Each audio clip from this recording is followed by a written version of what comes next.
তুই জানিস তুই কি করেছিস? জানিস তুই? সব শেষ দিদি, সব শেষ।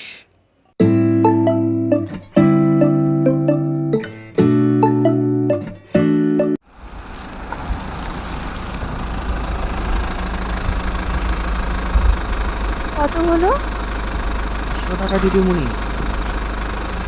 বাপরে, এইখান থেকে মাত্র 1 কিলোমিটার এলাম আর 500? 450 ধরুন।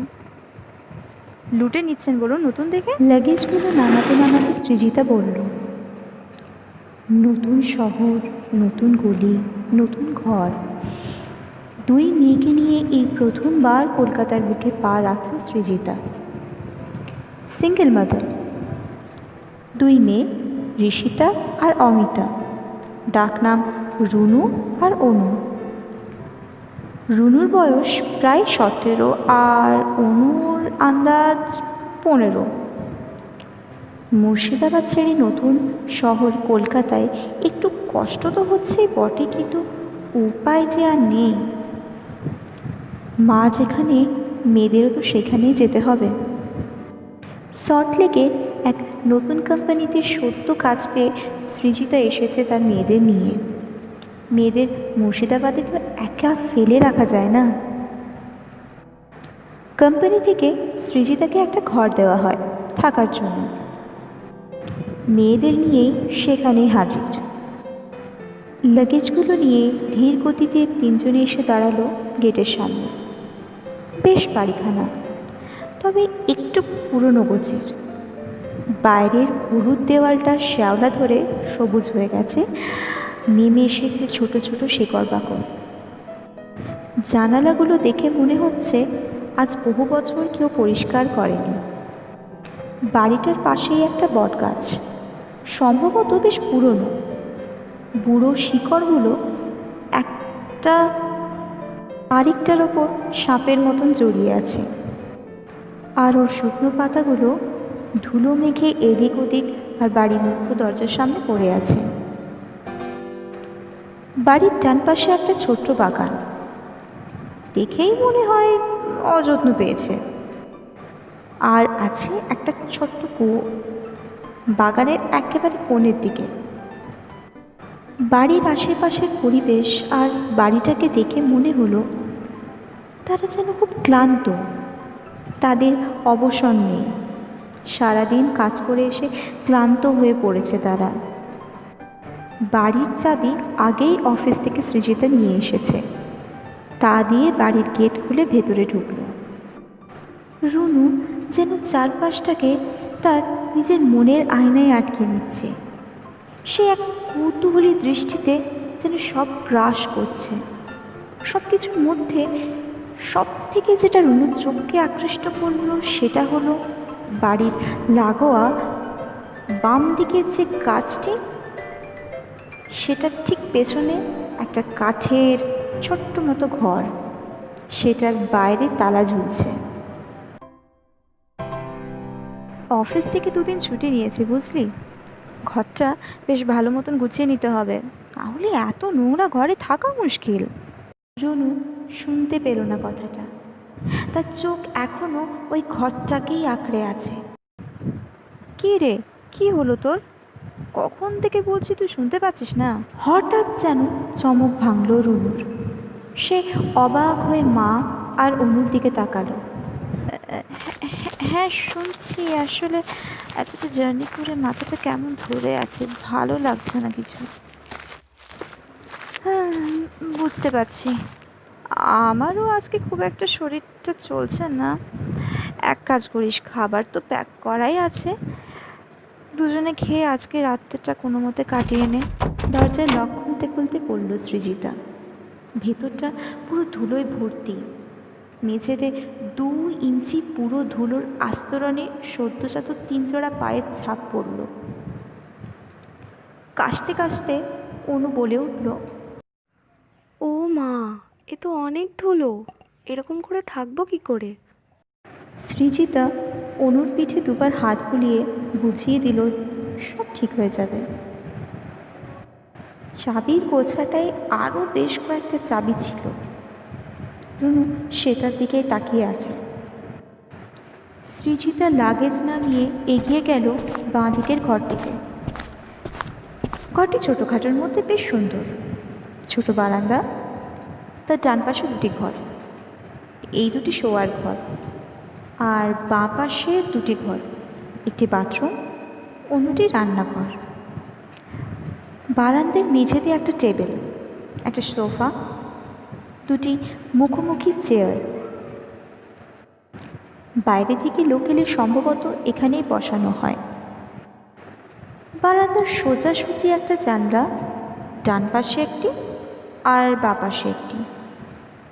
সোজাসুজি মুখ করা জানালার দিকে দেখা যায় পেছনের অংশটা, বাঁ পাশের জানালা দিয়ে দেখা যায় বাগানটা, আর ডান পাশের জানালা দিয়ে সেই বটগাছ আর কাঠের ছোট ঘরটি।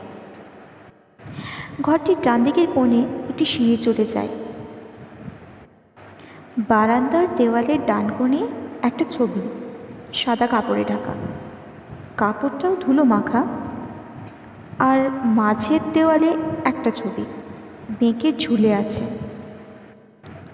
রুনু আর অনু বেশ মনোযোগ দিয়ে চারিপাশটা দেখছিল। হঠাৎ ডাক পড়ে ভেতর থেকে। রুমের ভেতরে সৃজিতা মেঝে পরিষ্কার করে বিছানায় নতুন চাদর পেতে দিয়েছে শোবার জন্য। ঘরটিতে অফিসের কাজে প্রায় লোক আসে, তাই এত সব ব্যবস্থা। ঘরটিতে আসবাব বলতে তেমন কিছু নেই, তবে একটি খাট, একটি টেবিল আর একটি চেয়ার। দেওয়ালের অন্য পাশে তাক বানানো কাঠের, আর তার ঠিক পাশে একটা আয়না বসানো, তাতে মুখ দেখা যায় না, এতটাই ধুলো।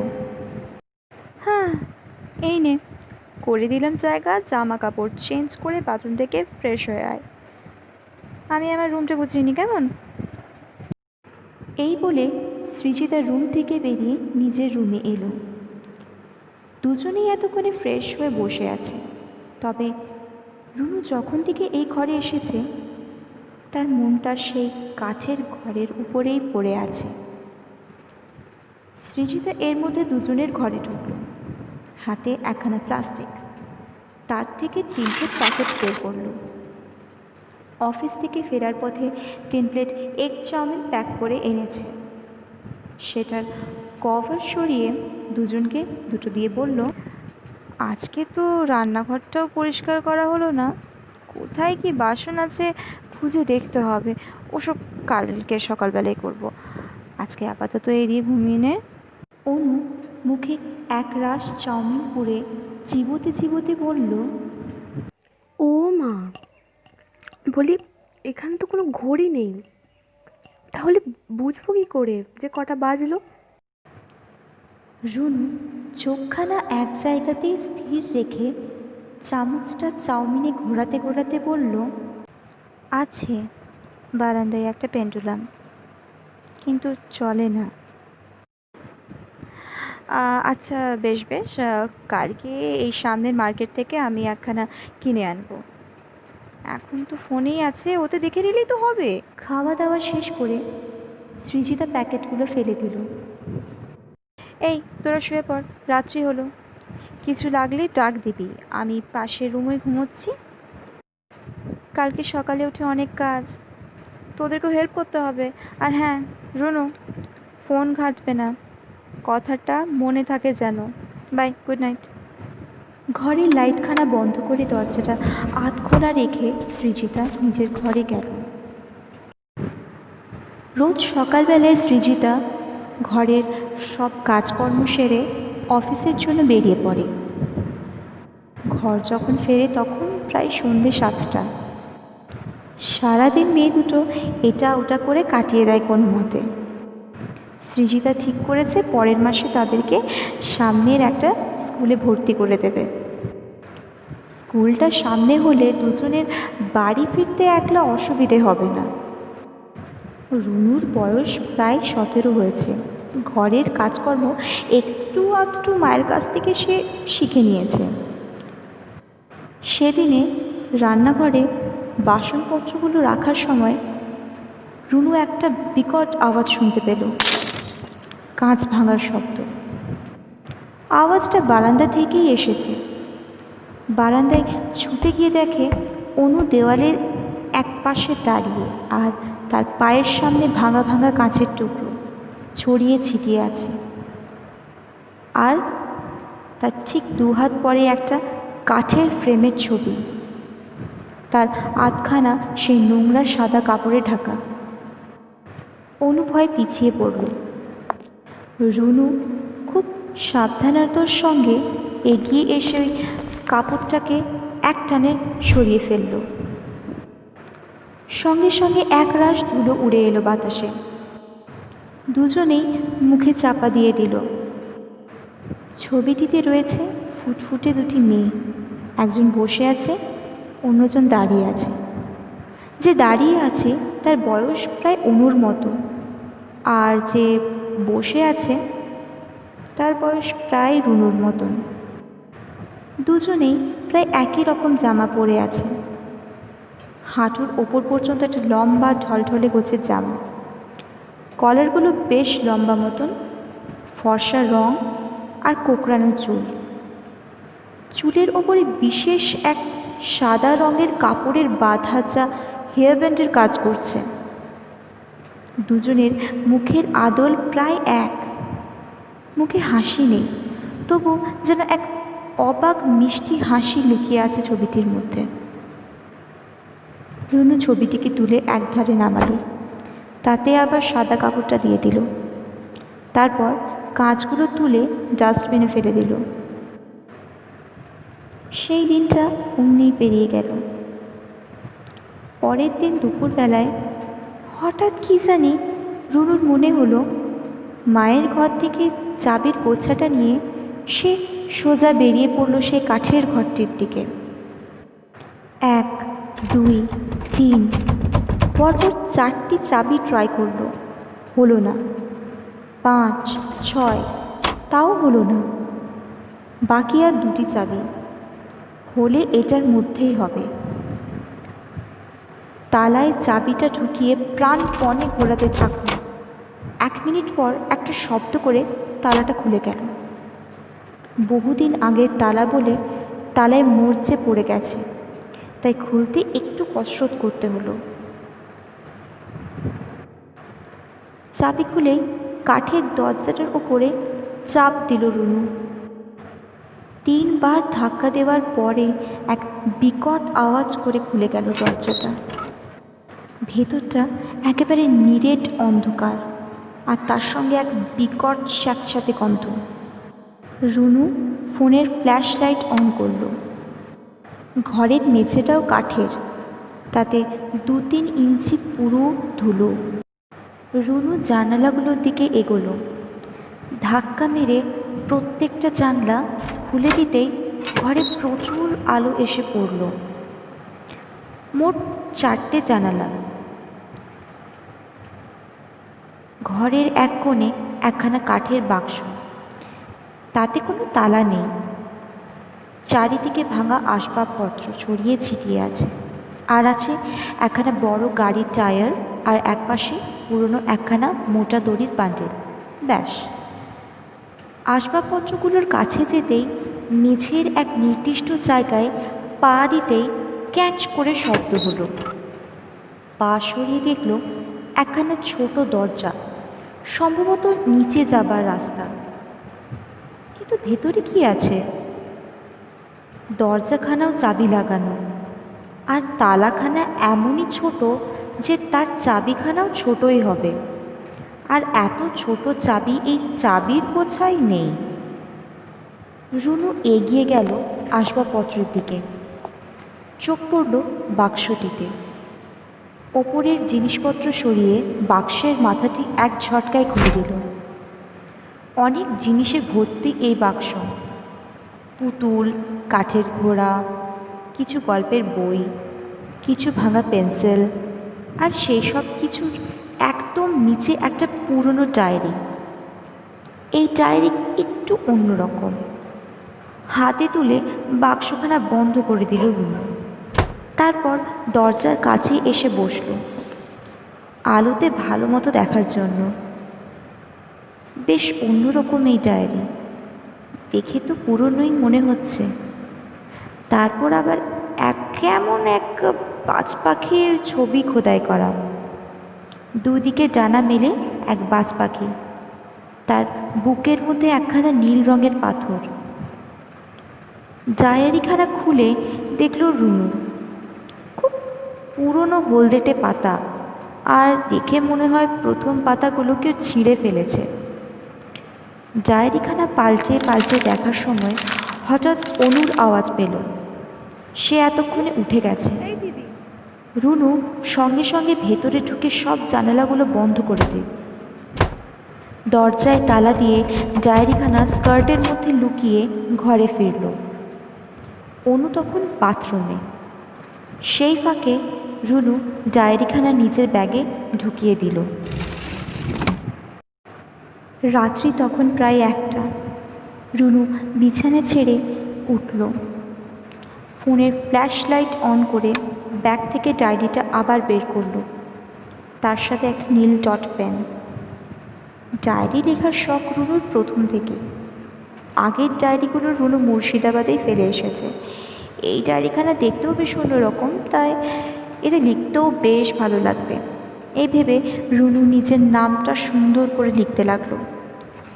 ঋষিতা চক্রবর্তী।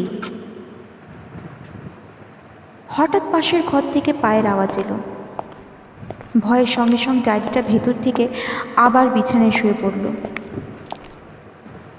মা বাথরুমে গেল।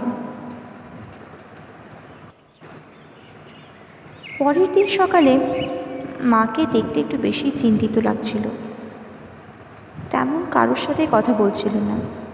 রুনু কাছে গিয়ে জিজ্ঞেস করলো।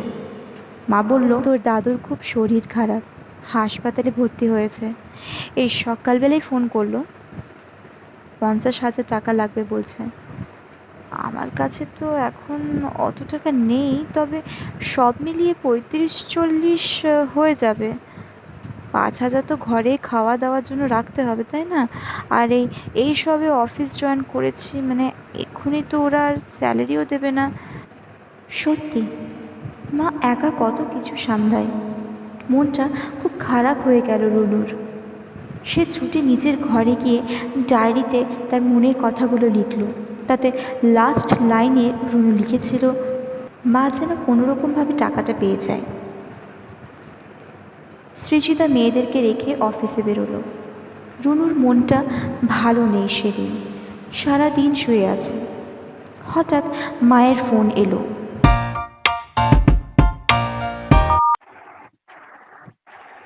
একটা ভালো খবর আছে রে। কি কি হয়েছে? আজকে হঠাৎ অফিস থেকে ডিক্লেয়ার করলো অ্যাডভান্স স্যালারি দেওয়া হবে সবাইকে। প্রায় 15,000 টাকা পেয়েছি। বাহ, তাহলে তো তুমি পাঠাতে পারবে এবার দিনমাকে। হ্যাঁ, এই কাজ সেরেই ব্যাংক যাব। তোরা ঠিক মতন ঘরে দরজা বন্ধ করে থাকিস, ঠিক আছে? রাখছি। ফোনটা রেখে আপন মনে রুনু দেওয়ালের দিকে তাকিয়ে থাকলো। তার কেন জানি না মনে হচ্ছে যে ডায়েরিতে সে কথাগুলো লিখেছিল বলেই এত কিছু হলো। সে ভুলও হতে পারে, কিন্তু কোথাও না কোথাও তার এটাই মনে হচ্ছে যে ডায়েরিটার জন্যই হয়তো এসব কিছু হচ্ছে। সে বিছানা ছেড়ে নেমে ব্যাগ থেকে আবার ডায়েরিটা বের করলো। পেনের ঢাকনা খুলে লিখতে শুরু করলো। যখন থেকে আমরা এই ঘরে এসেছি, কেউ আমাদের সাথে একবারও আলাপ পরিচয় করতে আসেনি। আমি চাই কেউ আসুক, আলাপ পরিচয় করুক। রুনু দেখতে চাইল সত্যি কি এটা কোনো কোইন্সিডেন্স নাকি সত্যিই অলৌকিক। ডায়েরি বন্ধ করে ব্যাগে ভরে দিল আবার। অনু পাশেই ঘুমোচ্ছে। হঠাৎ দরজায় কড়ার শব্দ। রুনু উঠে গেল দরজার দিকে। দরজা খুলেই দেখে এক বয়স্ক মহিলা, পরনে বাটিক প্রিন্টের শাড়ি, বেশ গোল গোল চেহারা, হাতে একখানা বড় পাত্রে কিছু ঢাকা দিয়ে এনেছে। দেখলাম তোমরা নতুন এসেছো। আগেও ভেবেছিলাম গিয়ে আলাপ পরিচয় করব, কিন্তু আসা হয়নি। এই যে পুজো ছিল আজকে সত্যনারায়ণের, তো এই যে প্রসাদখানা ধরো দেখি। রুনু মন্ত্রমুগ্ধের মতন তাকিয়ে কিছু একটা ভেবে চলল। কি হলো মেয়ে, নাও। ঘোর ভেঙে রুনু থালাখানা নিল। আমি মাকে বলবো আপনি এসেছিলেন, আর থালা বাটিগুলো মায়ের হাতে পাঠিয়ে দেব। রুনুর সন্দেহ সত্যির আকার নিল। সে বুঝতে পারল এ কোনো সাধারণ ডায়েরি তো হতেই পারে না। সে প্রায় নিজের মনের মতন ইচ্ছেগুলো ডায়েরিতে লিখে রাখত, আর ঠিক বড় মুহূর্তেই সেটা হয়ে যেত। রুনুর হাব ভাব ক্রমশই বদলাতে থাকলো। তার ইচ্ছে হলো সব কিছু পাওয়ার, সব কিছু নিজের মনের মতন করে নেওয়ার। সবই ঠিক ছিল, রুনুর মনের মতনই প্রত্যেকটা জিনিস আশেপাশে ঘটছিল। ঠিক ছিল ততক্ষণ পর্যন্তই, যতক্ষণ না পর্যন্ত ডায়েরির পাতা উত্তর দেওয়া শুরু করলো। প্রায় অনেক দিন পর এক রাতে রুনু ডায়েরিতে কিছু একখানা লেখার চেষ্টা করছিল, কিন্তু সে বুঝতে পারছে না কি লিখবে। তারপরে সে পেন চালালো। পাশের বাড়ির মেয়েটা আমার একটুও পছন্দ নয়। যখনই আমাদের বাড়ি আসে সব কিছু নষ্ট করে দেয়। আমার একেবারেই সেটা পছন্দ নয়। রুনুর পাশের বাড়িতে একটা ছোট্ট মেয়ে থাকে, বেশ দুরন্ত। ও এখন প্রায়ই আসে এই বাড়িতে। রুনু আর অনুর জিনিসপত্রগুলো এদিক ওদিক করে দেয়, সেটাই রুনুর পছন্দ করে না।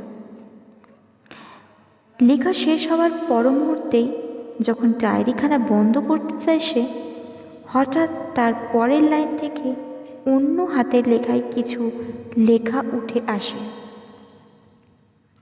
আমি চাই ওর যেন মৃত্যু হয়। লেখাটা পড়েই রুনুর ডায়েরিটা হাত থেকে মাটিতে ফেলে দিল।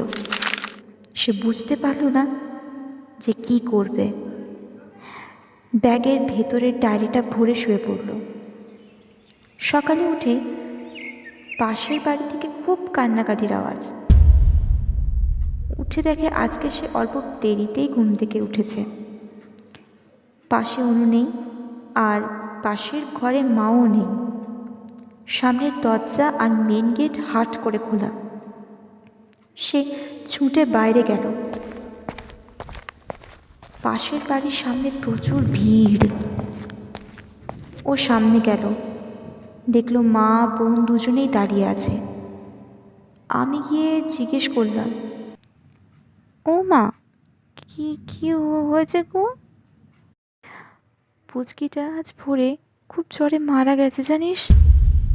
এইটুকু মেয়েটা, খুব খারাপ লাগছে রে। কি কি কি মারা গেছে? রুনু ছুটে ফিরে এলো ঘরে। তারপর রেগে ব্যাগের ভেতর থেকে ডায়েরিটা বের করে দু টুকরো করে ছিঁড়ে ফেললো। তারপর ডাস্টবিনে ফেলে দিল। সবার মনই খুব খারাপ। অত সুন্দর ফুটফুটে ছোট একটা মেয়ে ঘরে এসে এদিক ওদিক নিচে বেড়াতো। রুনুর নিজের উপরে খুব রাগ হলো। রাত্রে যখন রুনু ব্যাগ থেকে জামা কাপড় বের করতে যাচ্ছিল, ঠিক সেই মুহূর্তে হঠাৎ শক্ত মতন কিছু একটা হাতে এসে পড়ল। জিনিসটা ব্যাগ থেকে বাইরে বের করতেই চমকে উঠে সেটাকে দূরে সরিয়ে দিল রুনু। সেই ডায়েরিটা যেটা সকালবেলায় রুনু নিজের হাতে ছিঁড়ে ফেলেছিল। এলো কি করে? সবাই তখন গভীরে ঘুমে আচ্ছন্ন। রুনু মেঝেতে একা ওই ডায়েরিখানা কোলে রেখে বসে আছে। রুনুর চোখে মুখে সেই আতঙ্কের ছায়া। এই কোন নতুন বিপদ সে নিজে ডেকে আনলো? রুনু ডায়েরিটা খুলে আবার দেখল। সেই হাতের লেখা এখনো আছে। রুনু পেন নিয়ে তাতে লিখতে শুরু করলো। আমি চাই এই ডায়েরি যেন আবার নিজের জায়গায় ফিরে যায়।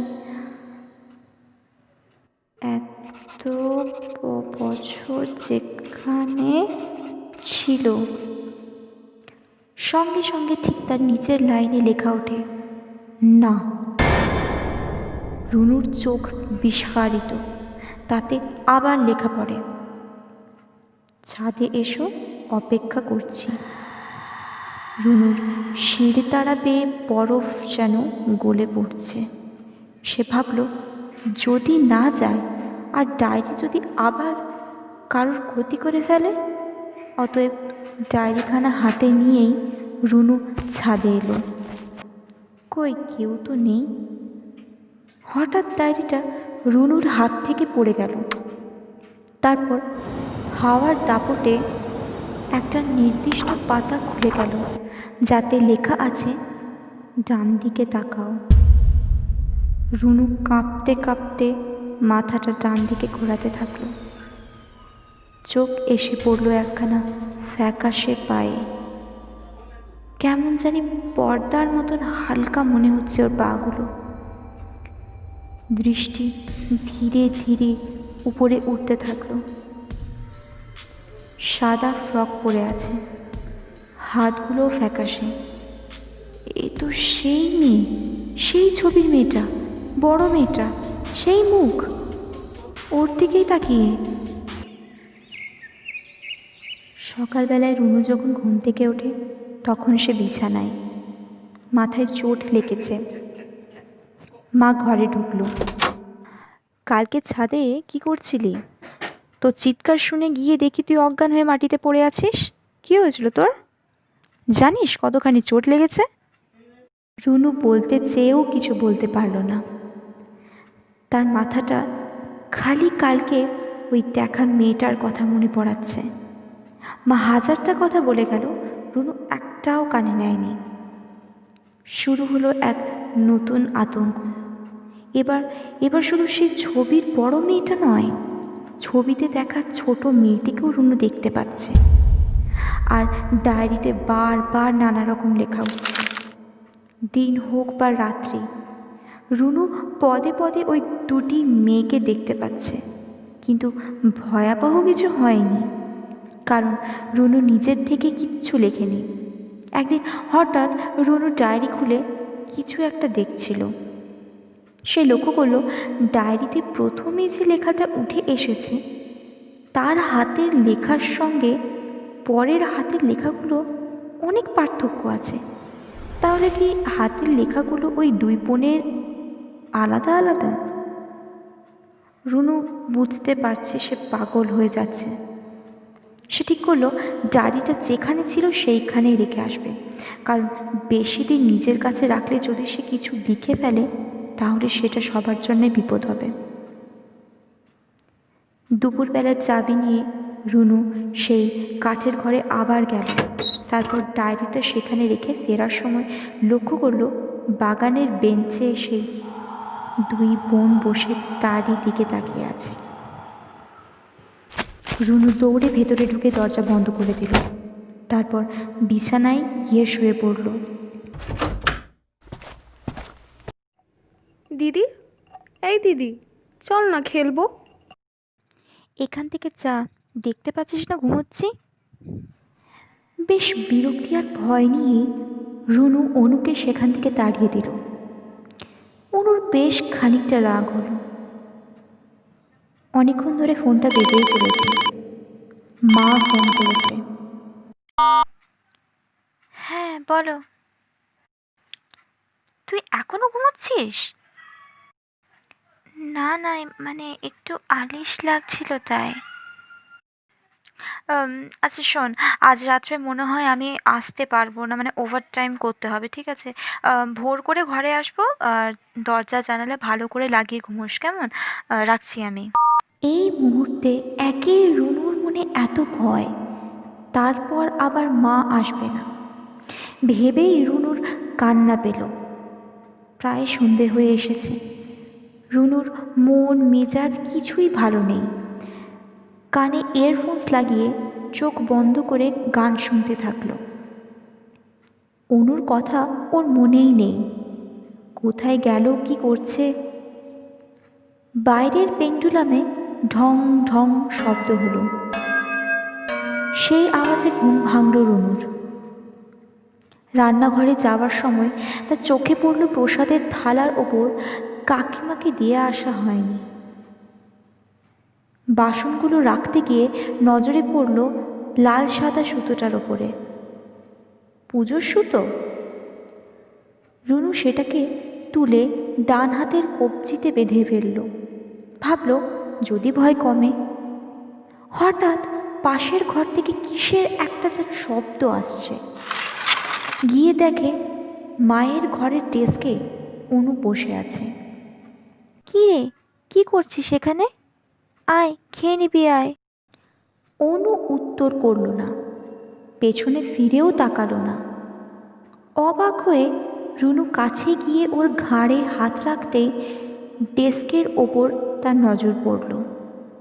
সেই ডায়েরি, তার একটা পাতা খোলা।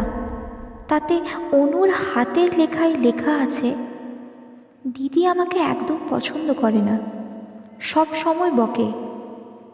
তার পরের লাইনে সে প্রথমের মতন হাতের লেখায় কিছু লেখা, আমি চাই দিদির মৃত্যু হোক। দেখেই রুনুর চোখ বিস্ফারিত হলো।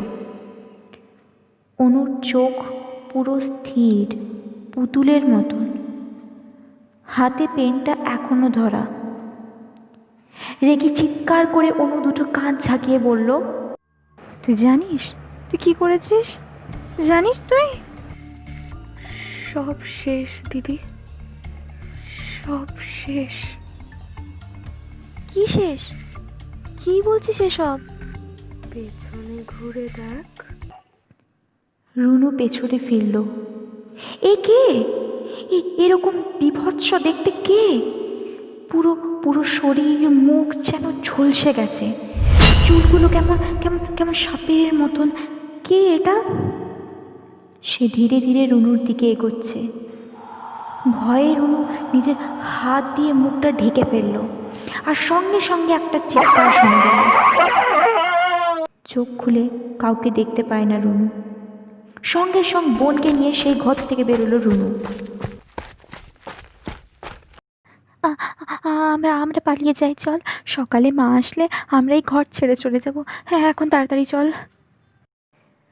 বোনকে টেনে নিয়ে যাওয়ার সময় হঠাৎ রুনু দাঁড়িয়ে পড়ল। ওর হাত এত ঠান্ডা কেন? পেছনে ফিরে দেখতেই রুনুর পুরো শরীর কেঁপে উঠল। কি হয়েছে এটা অনুর মুখে? ওর মুখটা এরকম বিভৎস কেন? বিকট এক চিৎকার করে অনু কেমন প্রাণীর মতন দেওয়ালে উঠে গেল। সে বিকটভাবে হাসছে আর একটু একটু করে দেওয়ালে উঠছে। এ কাকে দেখছে রুনু? যেন নিজের চোখকেই সে বিশ্বাস করতে পারছে না। নিচের দিকে তাকাতেই সে দেখতে পেল রান্নাঘরের সামনে সে ছোট্ট মেয়েটি দাঁড়িয়ে কিছু একটা ইশারা করে দেখাচ্ছে। চোখ পড়ল রান্নাঘরে গ্যাস জ্বলছে। মেয়েটা বারবার ডায়েরির দিকে তাকাচ্ছে আর গ্যাসের আগুনের দিকে তাকাচ্ছে। রুনু বুঝতে পারল ডায়েরিটা পোড়াতে বলছে। রুনু সেই দিকে ছুটে যেতে অনু দেওয়াল থেকে ছাপ মেরে রুনুর পেছন দিক থেকে গলা টিপে ধরল। রুনু প্রাণপণে ছাড়াতে চেষ্টা করল। হঠাৎ বাঁধন আলগা হলো। এবার অনুর গলার বিকট আওয়াজ। বড় মেয়েটা অনুকে পেছন থেকে গলা চেপে ধরেছে। ওকে ওকে প্লিজ তোমরা মেরো না, ওকে মেরো না তোমরা। অনু অনু। ছোট মেয়েটা আবার তাকে হাতের ইশারায় বুঝিয়ে দিল সময় নষ্ট না করে ডায়েরিটা পড়াতে। রুনু ছুটে গেল জ্বলন্ত গ্যাসের ওপর ডায়েরিটা ধরতেই বাইরে থেকে অনুর গলার দিকে এক হিংস্র প্রাণীর মতন আওয়াজ বেরোতে থাকলো। ডায়েরিটা যত পড়ছে অনুর গলা থেকে আওয়াজ তত জোর হচ্ছে। অবশেষে ডায়েরিটা পুরো ছাই হয়ে গেল, পড়ে রইল খালি নীল পাথরটা। ছোট মেয়েটা রুনুর সামনে এসে হাত পাতল। রুনু বুঝতে পারল সে পাথরটা চাইছে। দিয়ে দিতেই মেয়েটা বেরিয়ে গেল। বাইরে অনু অচেতন অবস্থায় পড়ে আছে। ওকে তুলে ঘরের বিছানায় শুইয়ে দিল রুনু। তারপর বাইরে এসে দেখে দুজন এখনো দাঁড়িয়ে। তারা ইশারা করে ডাকল রুনুকে। রুনুও ওদের পেছন পেছন হাঁটতে শুরু করলো। মনে হলো কোনো এক হলোগ্রাফিক ছবিকে অনুসরণ করে যাচ্ছে সে। কাঠের দরজাটা খোলা, ভেতরে ঢুকলো।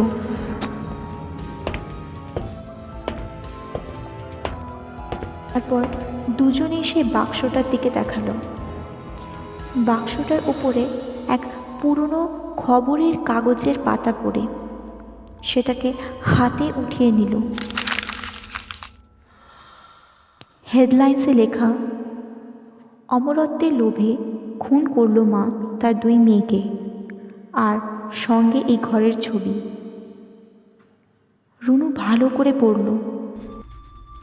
গতকাল রাত্রে পুলিশ সূত্রে জানা গেছে কলকাতার চক্রবর্তী লেনের 10-11 নম্বর বাড়িতে মোট 2টো মৃতদেহ পাওয়া গেছে। জানা গেছে বাড়ির কর্ত্রী কোনোরকম অপদেবতার পুজো করতেন আর অমরত্বের লোভে 2 মেয়েকে খুন করেছেন। মেয়ে দুটির মৃতদেহ পাওয়া যায়নি, তবে মেয়ে দুটির বাবা ব্যাপারটা শুনে ক্ষোভে তার নিজের স্ত্রীকে খুন করে নিজে আত্মহত্যা করে। রুনুর চোখে জল চলে এলো। মেয়ে দুটো নিষ্পলক চোখে তাকিয়ে আছে সেই দরজাটির ওপরে, যার চাবি খুঁজে পায়নি রুনু। ধীরে ধীরে ওরা অদৃশ্য হলো। সম্ভবত ওদের মৃতদেহ এইখানেই লুকানো। ভোর হয়ে এলো। গেট খোলার আওয়াজ। মা এসেছে। মাকে পেয়ে ছুটে গিয়ে জড়িয়ে ধরল রুনু। কী রে, তুই জেগে? জানিস অফিস থেকে আমাকে একটা ফ্ল্যাট দিয়েছে, অফিসের একদম সামনে। আমার যাতায়াতের সুবিধা হবে। হ্যাঁ মা, আজকেই চলো। আমার এই ঘরটা একদম পছন্দ না, ভয় করে। আপনারা শুনছিলেন পুরনো ডায়েরি। গল্প পাঠে ও রচনায় পিয়ালি কর্মকার, অনুর চরিত্রে ডোনা দত্ত, ড্রাইভারের চরিত্রে আকাশ কর্মকার, অনু রুনুর মা অর্থাৎ সৃজিতা ও পাড়ার কাকিমার চরিত্রে পিয়ালি কর্মকার। দেখা হচ্ছে পরের শনিবার ঠিক রাত 9টার সময়। শুভরাত্রি।